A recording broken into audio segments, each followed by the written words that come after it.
Let's move into the third section of this, and that's the way a lack of sleep can make you feel, like the emotional experience. And I mean, you can speak to this. I mean, as a sleep champ, no, it's really remarkable. Like, I know Jen very, very well. And I know when she slept well. Yeah. Because, Jen, why don't we tell everyone what happens with one night, not of bad sleep, of suboptimal sleep for you, who your nervous system is absolutely like, give me sleep or I'm going to fight you. Yeah. I mean, I think we talked in the last episode about fitness, about my hip and kind of that journey for me. And recently, getting it figured out and being less in pain with that. But at nighttime, it just kind of flares up. And so if I roll around a lot or I can't get in a comfortable position and my sleep is just lacking, I think, I wear an Oura ring to track my sleep, but we'll laugh about the score. If I text you a score that is less than a 90, you better buckle up because I'm going to be. Meanwhile, I've gotten 0 90s in 4.5 years of tracking my data every night. I've gotten 89 a couple times, 87. It's trending up, but I still have to ever break a 90. Yet one night of sub 90, and you are like, I'm grumpy. Space, everybody. Yeah. Because we get, mood, irritability. We find overwhelm and frustration is a quick trigger. Anxiousness. And then when it's chronic, there's this sense of dread. Oh, yeah. An inability to kind of cope with very manageable life situations. You just don't have a tailwind. You don't have like the energy to put to solving problems. And I think we see this in people that take medications to help them sleep. Like, I'll get the urgent text message, I have 1 pill left. Can you call this in for me so I can go get it today? Because, I mean, they understand and they have that dread is the word that I would use of not getting a good night's sleep. It is dread. And it's especially dreadful in the human experience when things get taken away. It's one thing to like be so far removed from sleep that you don't even remember what it's like to be rested. Right.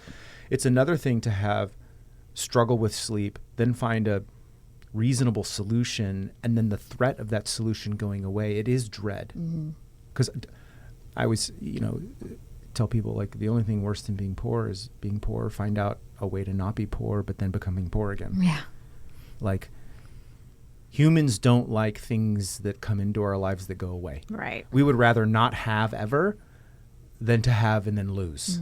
It's more painful. It's more painful to lose than it is the positive to gain. Yeah. And that's been proven through study after study, that psychologically the experience on the negative side of losing is far greater than the positive side of winning. It's really fascinating. But we see this one night of sleep creating this kind of, a real emotional negative impact through the day. But as this compounds in more of a chronic phase, we start to see this phenomena of dreading the week, kind of the living for Fridays, dreading Monday, which basically means you have Saturday, because Sunday all you're thinking about is, I can't believe I have to go back to work on Monday. And this, like, it's a real compounding negative cycle, which during your waking hours, you then, without the inhibition control and without the kind of general sense of well-being, you start to make decisions around diet, alcohol, other things that to kind of soothe your angst and soothe your irritability. And then as nighttime approaches, you can kind of really get anxiety around nighttime, bedtime, because you're not good at it and you're already so tired, but you can't sleep. It really becomes this firestorm, doesn't it? I actually think that the more successful people are in life and struggle with sleep, the more they struggle with sleep.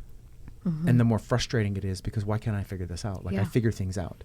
I know it is for me. Like, I solve problems for a living. I can't solve my own problem. I remember you texting me, I don't know why this is so elusive for me. Elusive is a good word. It is a good word, and it still feels elusive. Although I'm hunting, and I'm a hunter. I have some trails that I'm following, and I'm testing, and I'm not going to undo decades of wandering. Yeah. with a couple of years of effort. It's just not that, the science isn't that clear. Yeah. And it's too multifactorial. But incremental improvements on something that you do every single day end up being massive area under the curve over time. Amen. So 2% improvement of sleep every night, 365 days a year, is a big, big, big improvement of net overall recovery. And this is about recovery. Right. And so progress over perfection, any incremental improvement you can make in something as significant as sleep that you do every single day that you're on the planet yields massive return. Love it. Right? Yeah. And I just hope that people who are listening to this, we can have an honest conversation. We can elevate sleep to a level that it deserves, which is the priority in health.